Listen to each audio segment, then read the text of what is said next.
Bienvenidos a una nueva edición de la entrevista. Estamos con el secretario de Acción Política del PSOE, Pachi López. Señor López, muchísimas gracias por atendernos. A vosotros. ¿Qué impresiones se lleva de esta visita, de esta primera visita a Ceuta? Pocas, porque he llegado justo a la hora de comer, estoy teniendo estas entrevistas, luego daré un paseo. Pero es verdad que como he aterrizado en Tánger y he hecho este recorrido por la costa hasta llegar aquí, la verdad que me ha gustado mucho lo que he visto en la entrada en la ciudad y con este día magnífico, lo que me hace pensar que tengo que volver ya con tranquilidad. Pues esperemos que así sea. Y alejado de las cámaras y cosas de estas. ¿Ha tenido la oportunidad entonces de conocer un poco la frontera? Eso sí, y el conflicto que se monta ahí para entrar, pero bueno, y es verdad que los de la península hemos perdido mucho esto de la idea y el concepto de la frontera, porque ahora pasas a Francia sin parar o a Portugal, y es volver a ver algo que hacía tiempo que no veíamos. La frontera es uno de los lugares, digamos, más controvertidos de la ciudad. El PSOE ha dicho que va a retirar las concertinas si llega al gobierno, aunque a pesar de eso el PSOE fue el que implantó las concertinas. Sí, pero porque no todo lo hicimos bien. Y porque a veces uno hace una medida que luego cuando se da cuenta de las consecuencias la tiene que corregir, y la queremos corregir, ¿no? Porque la política en relación a la inmigración tiene que conjugar varios factores. Es verdad que el primero es el respeto a la legalidad, es verdad que tiene que haber una inmigración ordenada y regulada, pero también una inmigración que sea respetuosa con los derechos humanos, y me parece que las concertinas no añaden nada a ninguna de estas tres cuestiones, ¿no?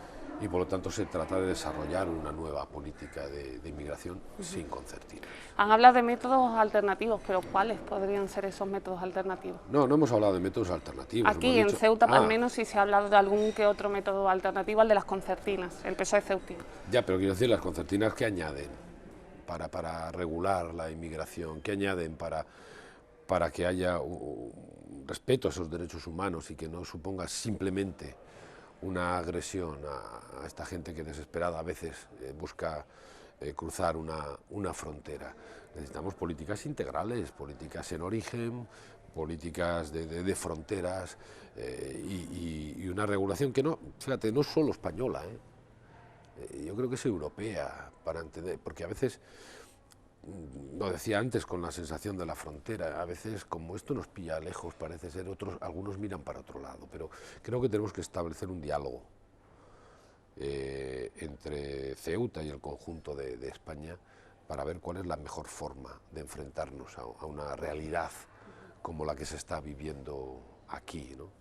La de los centros de acogida, la de los que pasan de manera ilegal, la de cómo ordenar ese tráfico, la de cómo retener y hacer que no sea posible ese tránsito cuando no está bien ordenado, ¿no? Hay muchas cosas que hablar y cambiar en las políticas, y a mí me parece que la política del diálogo es la única que puede resolver estas cuestiones. ¿Y más implicación de la Unión Europea? Lo decía, que no es solo cuestión de España, es de la Unión Europea. Es que la Unión Europea parece que este problema es solo un problema o un asunto de los países del sur, cuando no es verdad, porque los países del sur, en todo caso, y mucho más en este caso Ceuta, son el primer paso para el conjunto de Europa. Y se necesitan recursos, se necesitan políticas integrales, se necesita entender de una vez por todas que el asunto de la inmigración no es solo en la frontera en la que se produce, sino que, como te decía, es en los países de origen y sus circunstancias que hacen que miles de personas se lancen al desierto, a la carretera, al mar, para llegar a otro sitio donde creen que van a tener una vida mejor. Es un asunto también de regular nuestra propia organización interna en los países. A veces, cuando ahora estamos viendo el problema de los refugiados, el refugiado y el asilo es un poco indicador de la decencia de una sociedad, y eso ha estado siempre en el corazón de Europa, y ahora parece que todo lo queremos resolver solo con la policía, y eso no puede ser.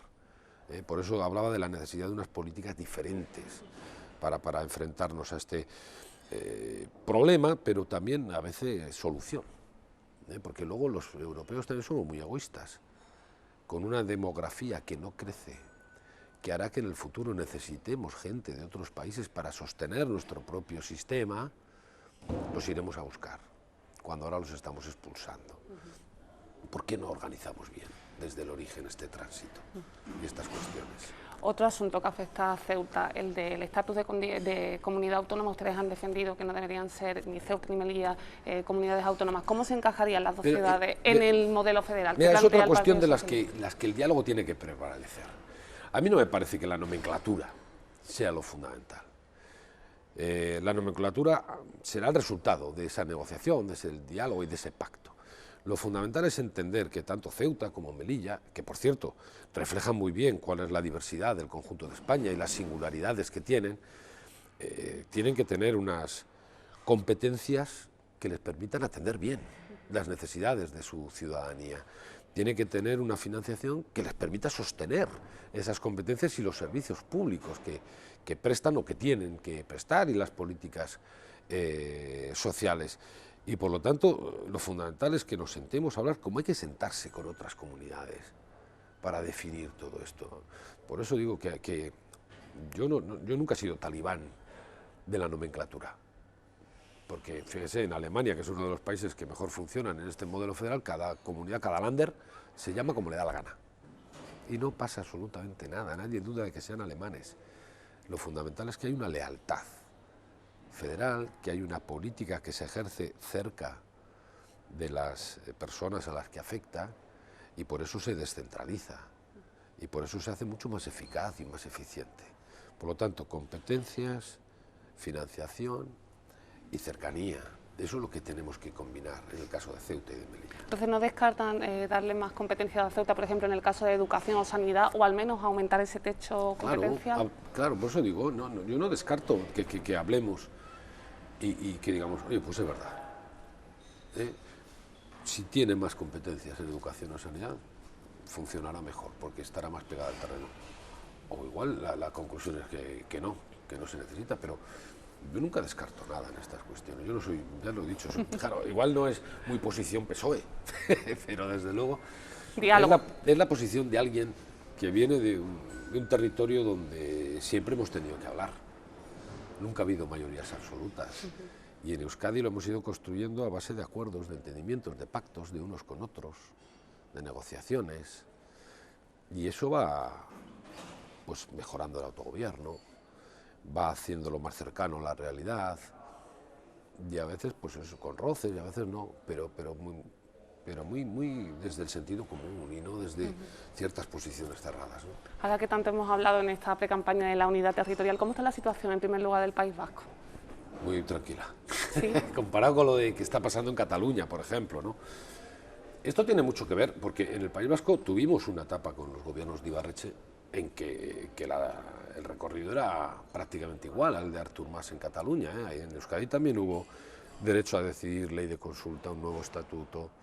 Lo que pasa es que hubo unas elecciones en las que acabamos sustituyendo el gobierno de Ibarretxe por un gobierno socialista que desterró el debate identitario y que dedicó el autogobierno y nuestras capacidades a resolver problemas, no crear problemas. Y después de las últimas elecciones, por ejemplo, municipales, hay un pacto entre el Partido Socialista y el Partido Nacionalista Vasco en todas las instituciones, menos en el gobierno, pero en todas las instituciones, que da estabilidad y tranquilidad, que impide al nacionalismo también ir a ese choque de trenes o a ese abismo de la ruptura, ¿no? Y por lo tanto estamos tranquilos. No así en Cataluña, que una derivada y una ofensiva secesionista, bueno, pues lo que pretende primero es atacar la democracia. Pues señor López, ¿cómo se ha podido llegar a esa situación, a esa fractura que hay ahora mismo en Cataluña?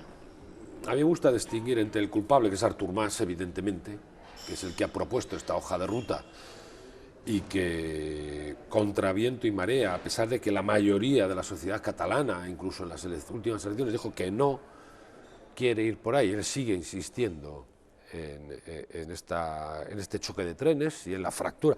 Artur Mas seguramente querría pasar a la historia como el que ha conducido al pueblo catalán a la tierra prometida, y por lo único que va a pasar a la historia es por haber roto por la mitad a la sociedad catalana y por haber implorado de manera casi humillante a la CUP que le votara como presidente. Y eso me parece que para una sociedad como la catalana no es soportable haber hecho ese ridículo con alguien que quiere ser presidente. Y segundo, y ese es el culpable, pero responsabilidades también las ha tenido el PP. Es decir, porque cuando empieza la legislatura del PP, el independentismo en Cataluña no llegaba al 30%. Hoy está en el 47%, según las últimas elecciones.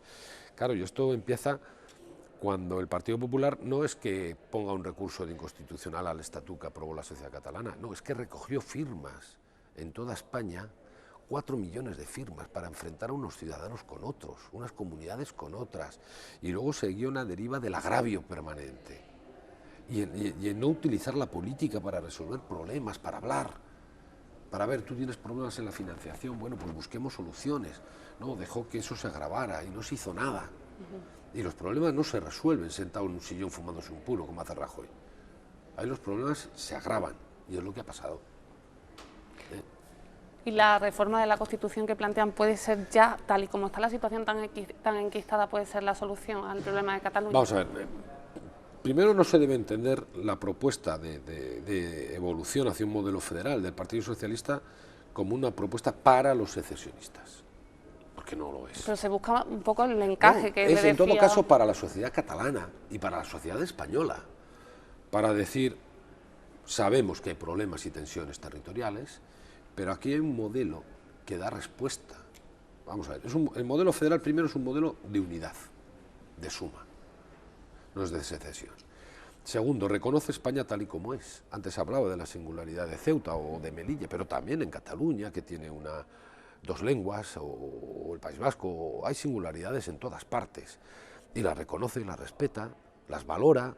Tercero, busca una financiación diferente y suficiente para las comunidades autónomas que tenga dos patas, solidaridad e igualdad, pero una financiación mejor para las comunidades de las que tienen ahora. Tercero, es muy curioso que en un país descentralizado como este nunca hayamos tenido un foro donde juntarnos todas las partes para hablar y para definir la política del conjunto. Nos hemos dado la espalda y a veces nos hemos enfrentado, unas comunidades con otras. Oiga, hagamos del Senado una cámara donde nos juntemos los territorios y pongamos en común nuestras posiciones políticas, dónde queremos que vaya este país, qué queremos hacer en las grandes políticas, en educación, que es competencia de las comunidades, hasta en el calendario de vacunas, si me apuras, pero juntos. Tiene toda la lógica del mundo, ¿verdad?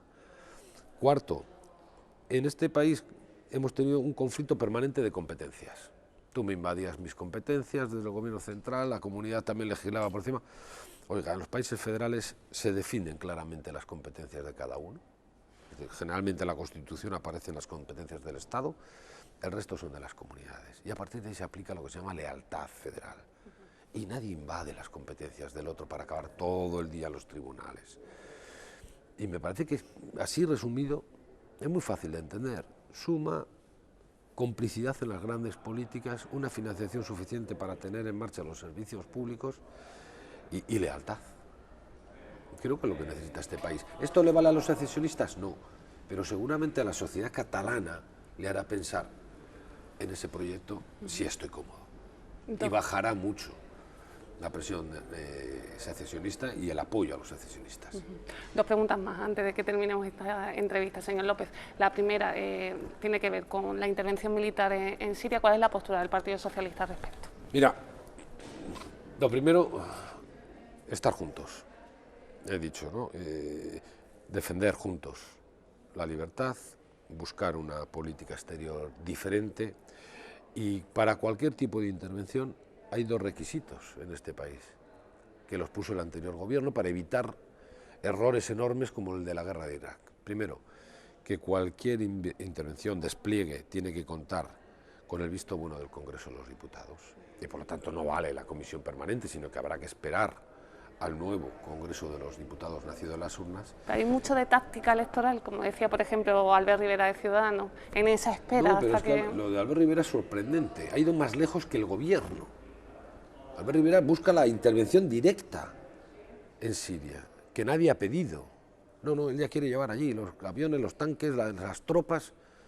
Oiga, que las cosas no se resuelven así.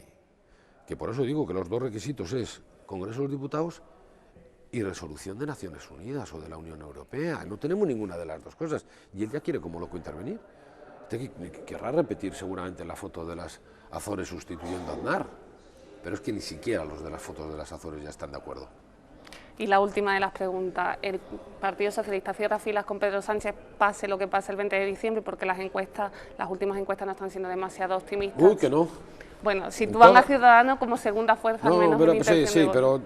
pero cada uno, ya sé que cada uno escoge la que quiere, pero la última encuesta del CIS, que es la que más muestra tiene, es decir, que las que más encuestas se hacen para conseguir resultados, no solo nos dan segundos, sino que lo que hay es una clara tendencia al alza. Y yo estoy convencido de que al final la gente cuando va a la urna dice, mi voto es o para 4 años más de Rajoy o para cambiar a este gobierno que no puedo soportar más. Y solo hay una alternativa y es Pedro Sánchez y es el Partido Socialista y estamos todos detrás de Pedro. Pues muchísimas gracias de nuevo por atendernos y que vuelva a Ceuta. Seguro.